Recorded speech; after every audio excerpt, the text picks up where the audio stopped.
नमस्कार, welcome to my channel.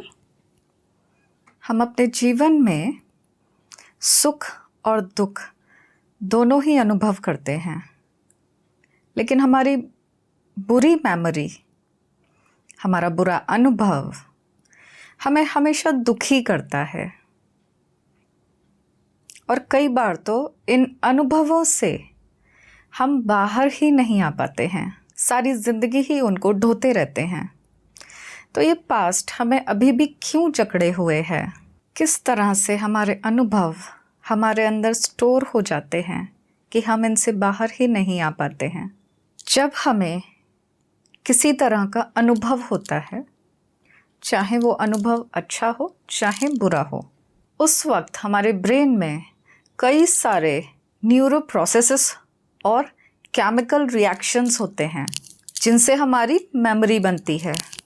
इसको memory formation कहा जाता है। ये मेमोरी हमारे सबकॉन्शियस माइंड में स्टोर हो जाती है।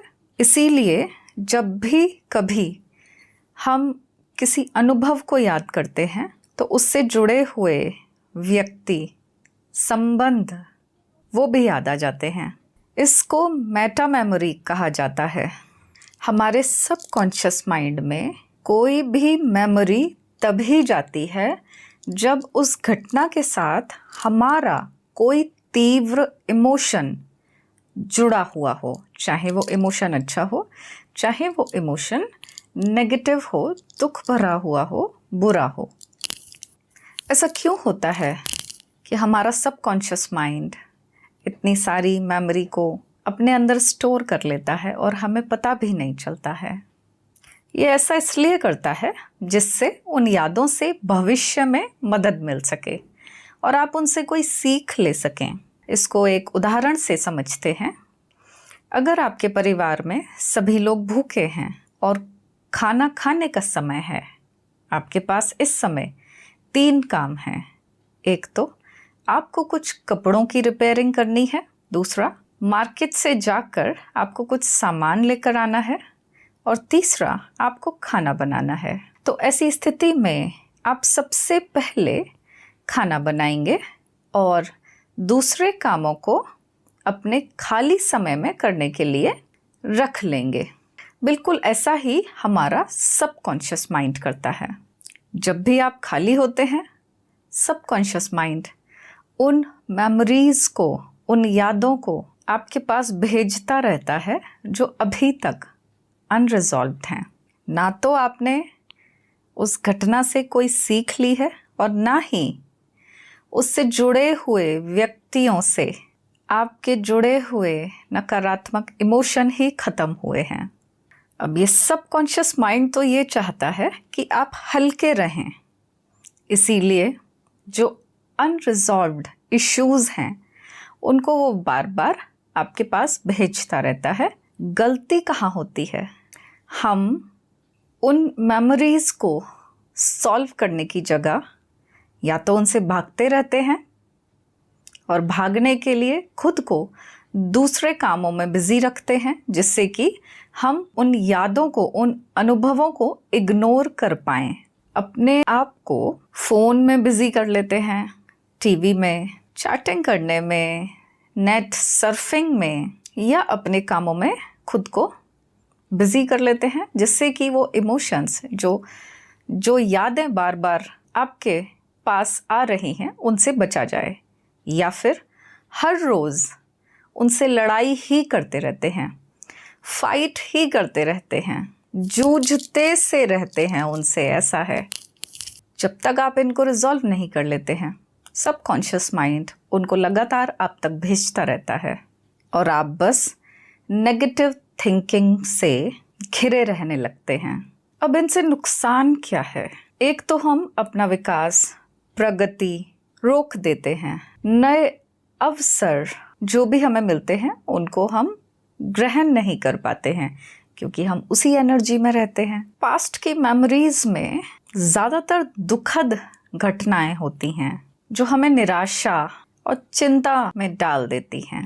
इनसे मानसिक समस्याएं जैसे स्ट्रेस, एंजाइटी, अशांति होती है, या फिर हम कुछ इस तरह के फीलिंग्स डेवलप कर लेते हैं जो कि सेल्फिश होती हैं। पास्ट में ही फंसे रहने से स्ट्रेस तो होता ही है, साथ में लोनलीनेस, अकेलापन महसूस होने लग जाता है। हमारे हेल्थ पर भी असर पड़ता है। स्ट्रेस, डिप्रेशन हमारी बॉडी के इम्यून सिस्टम को कम कर देता है और हम बहुत जल्दी बीमार पड़ने लग जाते हैं। इन्फेक्शंस या फिर रोग बहुत जल्दी पकड़ने लग जाते हैं। हम अपने जीवन को सकारात्मक रूप से या खुशी से बिताने के बजाय विषादपूर्ण और नकारात्मक विचारों में खो देते हैं। इससे हमारे व्यक्तिगत और व्यावसायिक समय की बर्बादी होती है, क्योंकि ये समय तो निकल गया ना, और आप जानते ही हैं समय लौट कर नहीं आता है। जितनी सांसें आपने ले ली वो वापस लौट कर नहीं आएंगी। तो कितना बड़ा नुकसान हम अनजाने में करते जा रहे हैं। और एक सबसे बड़ा नुकसान जो होता है वो ये है कि पास्ट के आधार पर ही हम खुद को और अपनी लाइफ को डिफाइन करने लग जाते हैं। जैसे हमारी तो किस्मत ही ऐसी है, बचपन से ऐसा हुआ है, हमें कभी प्यार नहीं मिला या हमारे साथ ऐसा हुआ है।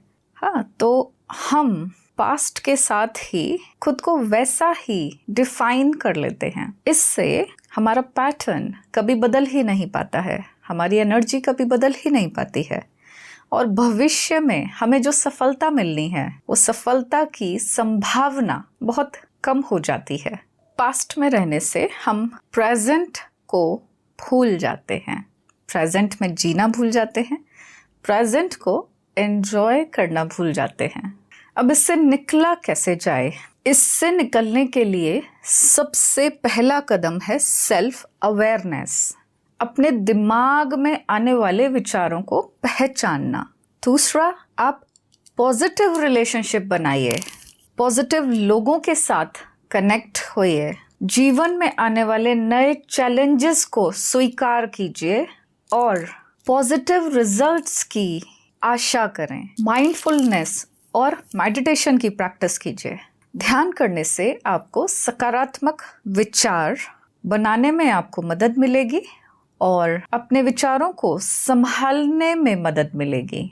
अपने थॉट्स को नेगेटिव से पॉजिटिव में चेंज करने के लिए उन थॉट्स पर पुनः विचार करें और उन्हें दोबारा से पॉजिटिव तरीके से डिफाइन करें। उनमें भी पॉजिटिविटी खोजें, उनसे कुछ सीख लें और उनको जाने दें। थेरेपी भी इसमें बहुत अच्छा काम करती है। कुछ सेशंस लेने से ही सारे नेगेटिव थिंकिंग ख़त्म हो जाती है और आप काफ़ी पॉजिटिव हो जाते हैं, लाइफ को लाइवली होकर देखने लगते हैं। मुझसे जुड़े रहने के लिए ये डिस्क्रिप्शन बॉक्स में व्हाट्सएप ग्रुप का नंबर है, लिंक है, तो आप उस लिंक को ज्वाइन कर सकते हैं। फ्यूचर में जो भी कुछ अपडेट्स होंगे, वर्कशॉप्स होंगी, तो आपको उसमें अपडेट कर दिया जाएगा और आप उन वर्कशॉप्स का लाभ उठा सकते हैं। तो बहुत अच्छा है, बहुत ही अच्छा रहेगा अगर आप व्हाट्सएप ग्रुप से जुड़ जाते हैं तो, और अपने रिलेटिव्स या फ्रेंड्स वगैरह को भी आप व्हाट्सएप ग्रुप से जोड़ सकते हैं, क्योंकि बहुत जल्दी हम ये छोटी छोटी प्रैक्टिसेस किस तरह से प्रैक्टिकली अपनी लाइफ में आपको अप्लाई करनी है उन सब के बारे में वर्कशॉप करेंगे। तो जल्दी जल्दी जुड़ जाएं। नकारात्मक विचारों या फिर नेगेटिव थिंकिंग को लेकर अगर आपकी कोई समस्या है तो आप वो कमेंट बॉक्स में लिख सकते हैं। जैसे अलग अलग लोगों की अलग अलग बातें होती हैं, अलग अलग इश्यूज़ हो सकते हैं, तो आप उनको कमेंट बॉक्स में लिख सकते हैं। इस वीडियो को देखने के लिए आपका धन्यवाद और ऐसे ही वीडियो के लिए जुड़े रहें इस चैनल से जिसका नाम है soul healer Ankita Agarwal. Subscribe नहीं किया है तो तुरंत कर लीजिए